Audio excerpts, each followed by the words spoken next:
Sejam muito bem-vindos ao segundo episódio da nossa série Além do Éden, Ecos da Criação. E hoje vamos deixar as margens do Rio Nilo e seguir em uma nova jornada para o outro canto do mundo que é rico também em mitos e lendas da criação, a África Ocidental.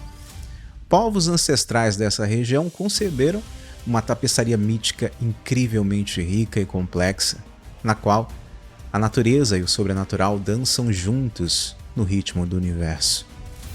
Hoje nosso foco estará na cosmogonia dos Yorubá, um dos maiores grupos étnicos da África Ocidental.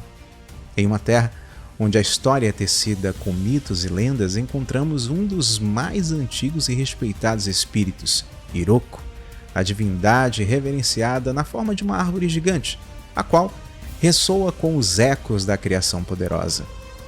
Essa história de vida, morte e renovação possui uma ressonância surpreendente com as narrativas bíblicas, atraindo nossa atenção e curiosidade. Nesse episódio, deixaremos novamente de lado a teoria dos antigos astronautas para nos concentrar apenas ali no núcleo dessas histórias. No entanto, se você estiver curioso sobre como esses mitos se entrelaçam com a teoria dos antigos astronautas, não se preocupe. Esse é o tema de um livro que eu estou terminando de escrever e que em breve estará disponível aqui para quem quiser se aprofundar mais. Então, por enquanto, junte-se a nós nessa nova aventura enquanto desvendamos os segredos do grito de Oroko e exploramos a rica tapeçaria de mitos que ressoam com a criação. É hora de embarcarmos em mais uma viagem fascinante além do Éden, onde lendas antigas nos aguardam e, quem sabe, algumas verdades que podem responder a certas perguntas que temos há tanto tempo.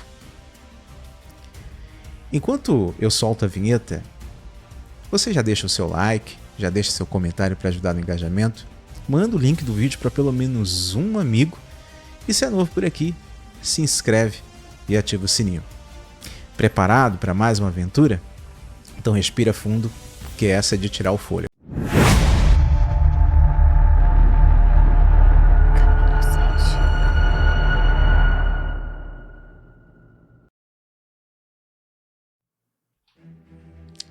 Certo, vamos nos concentrar no início, quando tudo era caos e água, bem parecido com uma história que já conhecemos há bastante tempo. De acordo com a mitologia Yorubá, antes da existência do mundo como o conhecemos, havia o céu acima, habitado pela divindade suprema, Olorum, e um mar abaixo, vasto, grande e imenso, governado pela deusa Olokun. Olorum, o Todo-Poderoso, que reina sobre todas as coisas do alto, viu o vazio abaixo e teve a visão de um novo mundo, povoado de seres vivos, repleto de possibilidades. Ele compartilhou essa visão com os orixás, que são divindades subordinadas a ele e que habitam o céu. Então foi Obatalá, o orixá do branco puro, da moralidade, da criação, que se apresentou para realizar a tarefa de criar a terra. Olorum, então, lhe deu uma cabaça sagrada contendo areia, uma galinha com 5 dedos e um dente de palmeira. Obatalá desceu a terra sob uma corrente pairando sobre o vasto oceano. Ele então abriu a cabaça e espalhou a areia sobre a superfície das águas. Logo após, soltou a galinha, que começou a ciscar e espalhar a areia, criando terra firme, a qual ele chamou de Ife, o lugar de expansão. Agora, com a terra formada, Obatalá planta o dente da palmeira. Ele aguarda por cerca de 7 dias, e no final desse período, a palmeira cresce, produzindo mais sementes que são carregadas pelo vento e caem sobre a terra, germinando e dando origem a mais vegetação, formando assim os primeiros sinais de vida terrestre. Em algumas versões dessa história, é dito que cada semente da palmeira dá origem a um tipo diferente de planta. Também cria florestas e, eventualmente, todo tipo de vida vegetal que conhecemos hoje, inclusive os nossos alimentos. Olokun, ao ver a bela terra que Obatalá havia criado a mando de Olorum, começou a observar o seu reino aquático e ficou com ciúmes. Então, ela enviou grandes ondas e marés para destruir tudo, toda a criação que Obatalá acabou de fazer. Então, Obatalá pediu a ajuda de Olorum, que fez o sol brilhar intensamente, mas tão forte, que simplesmente fez com que a água recuasse e a terra secasse. Ainda existem outras versões deste mito, e uma dessas lendas, diz que Obatalá ele não desceu sozinho, mas acompanhado de Ododua, outra divindade importante no panteão iorubá e também reverenciada aqui no Brasil. Juntos, eles realizam a tarefa de criar a terra e a vida vegetal. Esses mitos da criação da terra e da vida vegetal nos mostram uma profunda conexão entre o divino, a humanidade e a natureza. Uma relação de completa interdependência que permeia a visão do mundo iorubá e também de outras mitologias ao redor do mundo. Vamos explorar a criação dos seres humanos e suas conexões com esses elementos da criação, que também é bem parecido com uma história que a gente já conhece. Com a Terra e a vida completamente formada e já estabelecidas, surge o momento de povoar este novo mundo com seres que poderiam apreciar sua beleza e usufruir os seus recursos. Alguém que fosse a imagem e semelhança de Olorum e dos outros orixás. E assim, Obatalá, o divino artesão, retorna ao centro das atenções em nossa narrativa. E aí, a coisa começa a ficar muito mais escandalosamente falando, parecido com as histórias que já conhecemos. Na mitologia iorubá, Obatalá é o orixá responsável pela criação dos seres humanos. E como ele faz isso? Com um elemento que já havia provado ser uma fonte de vida em outras mitologias, o barro. Obatalá, em seu sagrado ofício, ele se ajoelha na terra recém-formada e começa a moldar a figura humana a partir do barro. Ele esculpe cuidadosamente cada detalhe, cada traço, que viria, inclusive, definir o que conhecemos hoje como ser humano.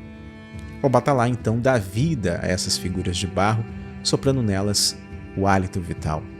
Mas o hálito vital, a força que anima essas formas de barro, não vem de Obatalá, mas sim de Olorum, a divindade suprema. Assim, Obatalá molda os corpos com o barro, mas é Olorum que dá vida a elas. Desta maneira, cada ser humano carrega dentro de si uma centelha do divino, um elo inquebrável com o céu e a divindade suprema. E o que dizer então das mulheres, hein? Em algumas versões deste mito, Obatalá molda tanto homens quanto mulheres a partir do barro. As figuras humanas que ele cria são uma representação de toda a diversidade da humanidade. Acredita-se que o Obatalá ele continuou a criar os seres humanos, esculpindo eles ali do barro, soprando neles o hálito vital dado por Olorum, até que a terra estivesse cheia de vida. Em uma variação desta mesma história, Obatalá cria o primeiro homem e a primeira mulher, e são eles que, ao se unirem, dão origem ao restante da humanidade. Vale ressaltar que todas essas histórias acabam enfatizando um papel muito importante da mulher.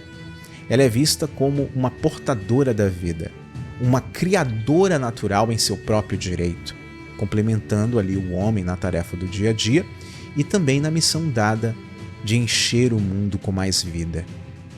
Através dessas histórias, vemos como os Iorubá concebem a criação do homem e da mulher e como valorizam a harmonia entre o masculino e o feminino, o divino, o terrestre, o natural e o sobrenatural. Agora vamos à parte que mais interessa a vocês: analisar as semelhanças notáveis entre as histórias da criação iorubá e aquelas encontradas na Bíblia. Muitos de vocês já devem ter associado aí. Como vimos na história da criação iorubá, a água é um elemento primordial na gênese do mundo, assim como é na narrativa da criação segundo o livro de Gênesis da Bíblia.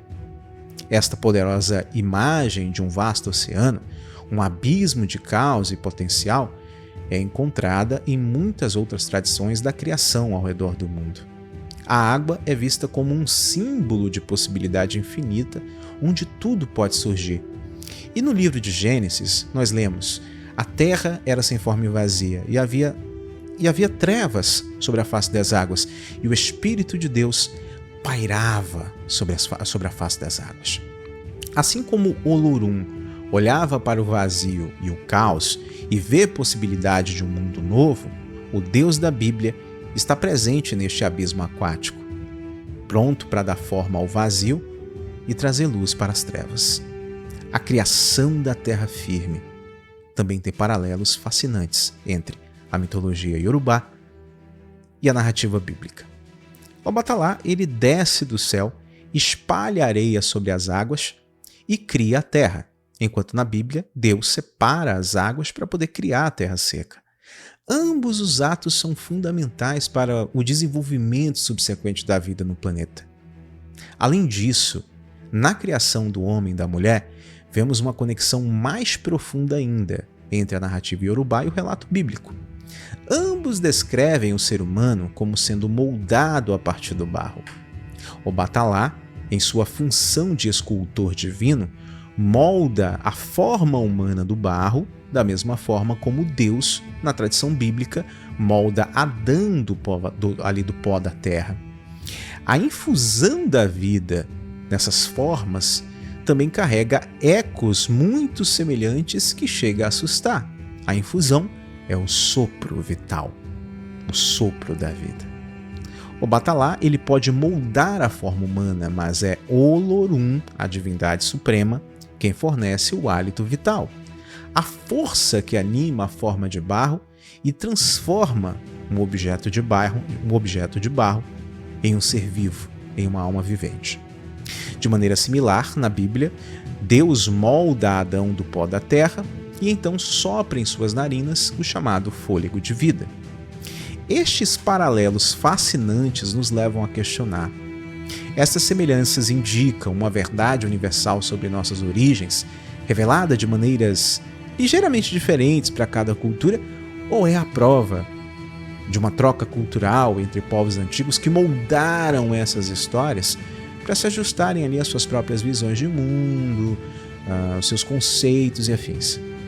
Ou quem sabe a resposta esteja em algum lugar entre esses dois extremos? Bom, estes são os mistérios que vamos explorar ao longo dessa série. E eu quero saber o que você achou da história da criação dentro do mito iorubá. Bem parecido com a narrativa bíblica, é ou não é verdade? No nosso próximo episódio, nós vamos falar sobre um tema, um mito da criação que eu particularmente sou apaixonado, que é o mito da criação tupi-guarani. Se você ficou impressionado com as semelhanças que você viu aí no mito iorubá com as narrativas bíblicas, se prepare para o próximo episódio. Lembrando que os membros têm acesso a todos os episódios de uma única vez, não precisa ficar esperando, tá? Então torne-se membro se você gosta de fazer aquela maratonada, assistir tudo numa sentada só. Se você não gosta de ficar esperando, tá? E assim vai valer por outras séries que a gente deixa programada aqui no canal, tá bom? Espero vocês no nosso próximo encontro. Até lá!